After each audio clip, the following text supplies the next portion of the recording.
you're like really into trains and you live in the US, you've probably heard about the Araujo train crash.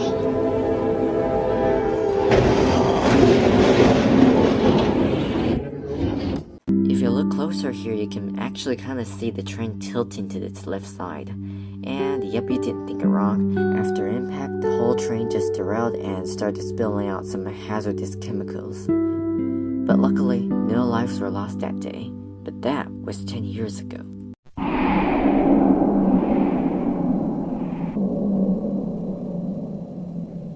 Years later, the exact same kind of crash happens, but this one didn't turn out to be a good ending.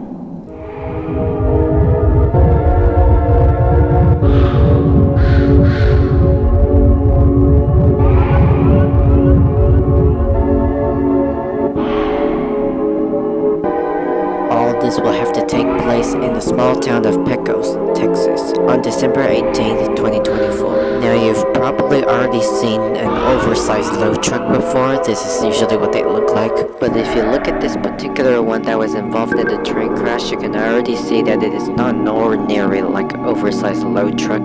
This is like a goddamn big-ass pipe or a barn silo or something. And could you even imagine if this oversized load truck gets hit by a high-speeding train? And yes, it happens like that. And you already know that it's gonna end really tragically.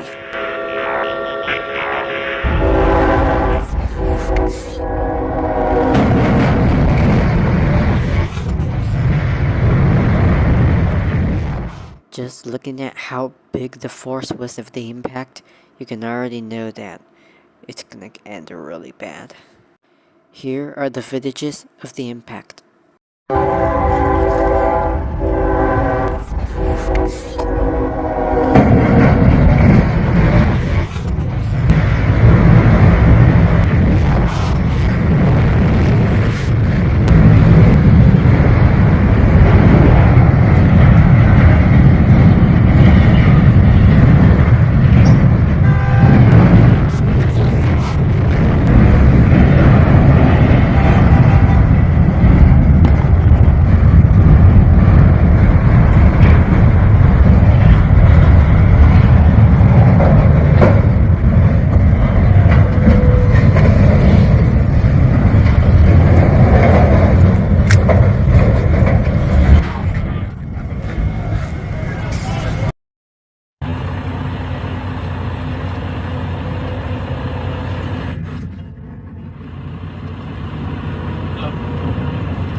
Hey, this lowboy is stuck right here on the tracks. Boom!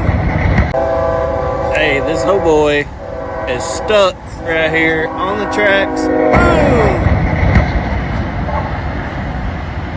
That's not good. We got a big train derailment going here, guys. Oh, this is bad. This is really bad.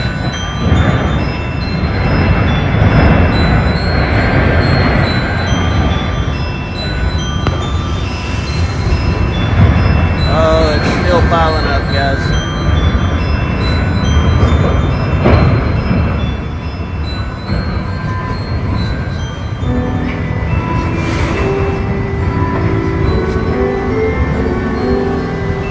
Holy shit, the train derailed. Holy crap.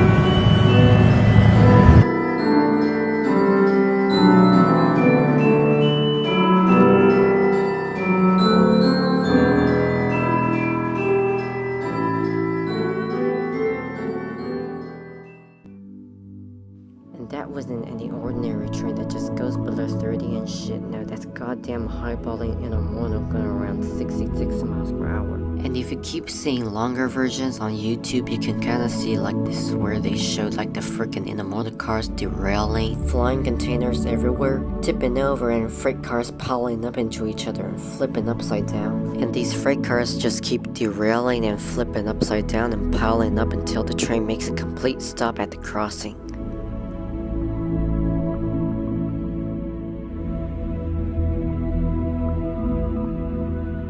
So far, I know that 25 intermodal cars and 4 locomotives are off the tracks. And here's that goddamn big ass pipe or something that was on the oversized load truck, and I still don't know what the hell it even is. But it does seem that it gave some damage to the Chamber of Commerce building that was next to the tracks. There was some kind of hazardous chemicals, which was just the leaking fuel from the locomotives and the lithium battery.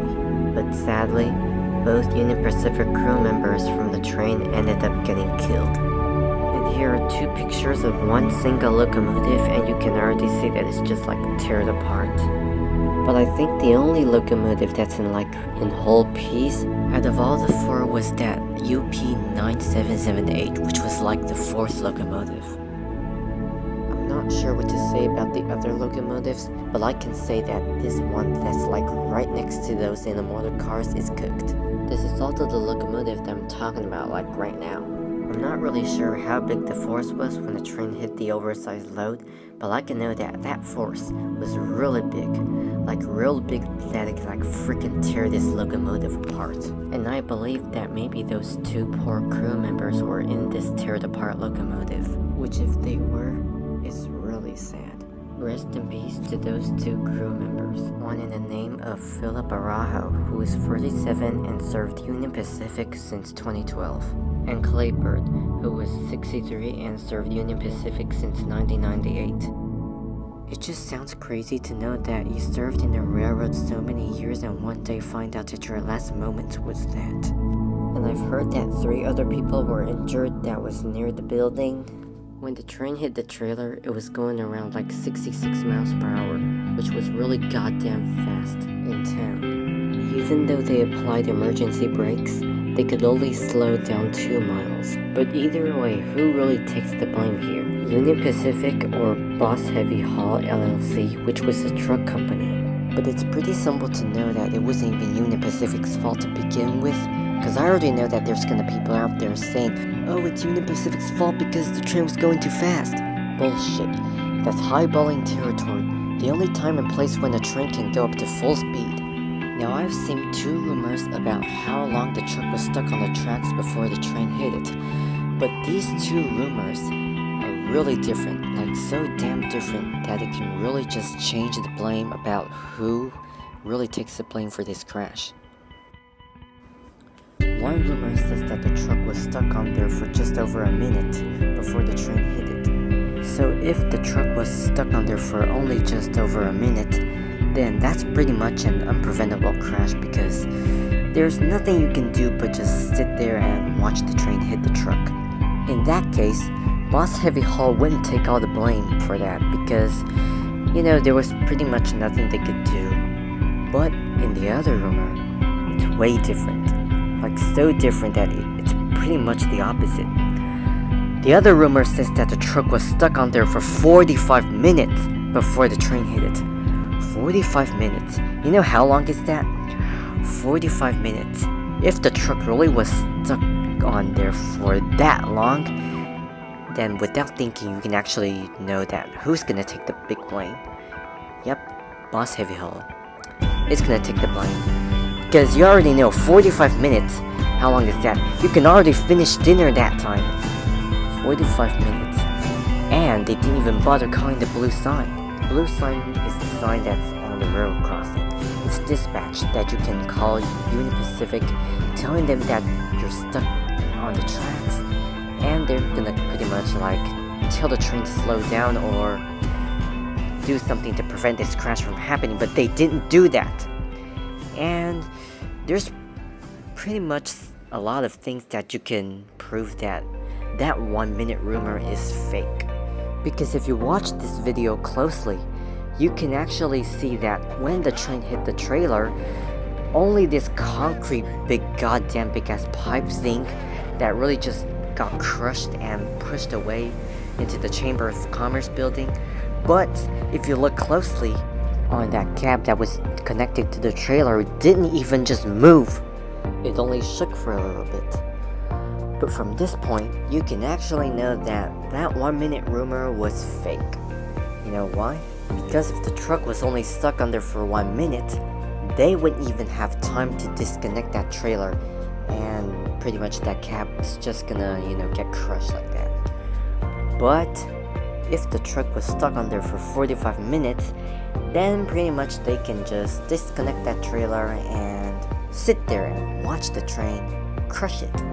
But pretty much nothing will happen to that driver.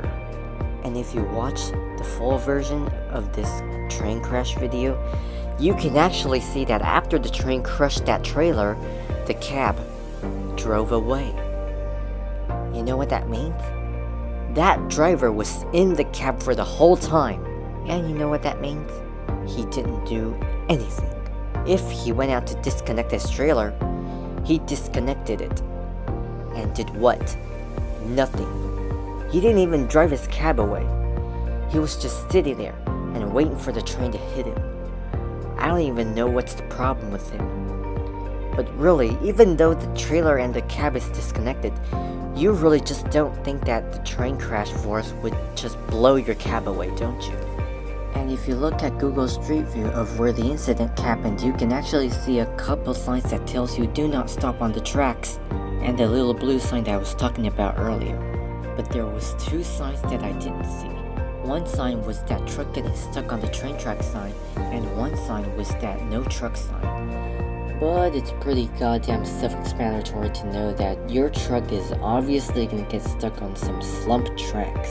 And because there's a pretty high chance that your truck is gonna get stuck on the train tracks, so you would need a truck getting stuck on the train track sign so that you can let those truck drivers know that their trucks have a really high chance to get stuck on those slump tracks. And because there's such a high chance of getting stuck on the train tracks, also this crossing isn't so big, so actually you can just put a no truck sign there so that you can let those truck drivers know that they don't fit passing this crossing, or else their truck might end up like this. I don't have an accurate photo of how the truck's trailer looked like, but it's pretty possibly that it looked like this. Yeah, that trailer is gonna get stuck on those tracks either way. But if that 45-minute rumor turns out to be true, then all of this would have been preventable and 2 lives wouldn't have died that day. No, cause real shit, this isn't the first time that an oversized load gets hit by a train. One happened in Collegedale, Tennessee. One happened in Duluth, Georgia. One happened in Johnston, South Carolina. One happened in Halifax, North Carolina. One happened in Kiefer, Oklahoma. One happened in Luling, Texas. One happened in Crawford. One happened in Fabens. One happened in Mongolia. One happened in Parker County. And we can also paste the Murray's train crash in here. Now you see that they have so many ancestors before them, but those truck drivers don't seem to get it.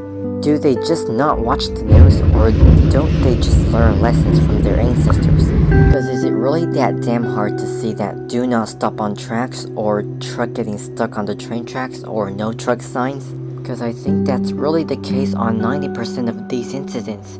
And the worst part about this too is that lives were taken. And if Boss Heavy Haul turns out to be liable for all the damages, which I think they will, that's gonna be a big ass lawsuit from the families of the crew members, because the truck company didn't have the lack of safety they needed to have. And once again, both rips to the crew members of the train, because we know they did all they can to stop the train. The train did slow down from 68 to 66, but they still didn't stop in time, and that's really sad, because just one normal day and that you find out that your last day is like this.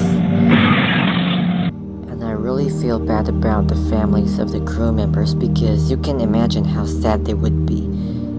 And it's really sad that these 2 crew members didn't mention to make it to Christmas or 2025. And I genuinely hope that the truck company turns out to be liable. Because of their negligence, 2 lives were took away. And I hope these 2 lives didn't die in vain. So now I hope that everyone learns a lesson from this train crash, and no train crash like this will ever happen again. And once again, both honors to Phillip Araujo and Clay Burt, the 2 crew members who died in this crash. They did all they can to stop this crash from happening, but they didn't make it. And once again, it's really sad. And the cleanup of this derailment took like about 2 days. Well, I genuinely hope that no crash like this will ever happen again, because this really breaks my heart a lot. And a lot of families are broken because of those incidents. So we all hope that no crash like this will ever happen again. And so far, that's pretty much it of all I know about this train derailment. And make sure to comment down below about what I forgot to mention, because I think I forgot something. But overall, that's pretty much it for today's video. Make sure to comment and like and subscribe, and I'll see you on the next one. Goodbye and have a great day.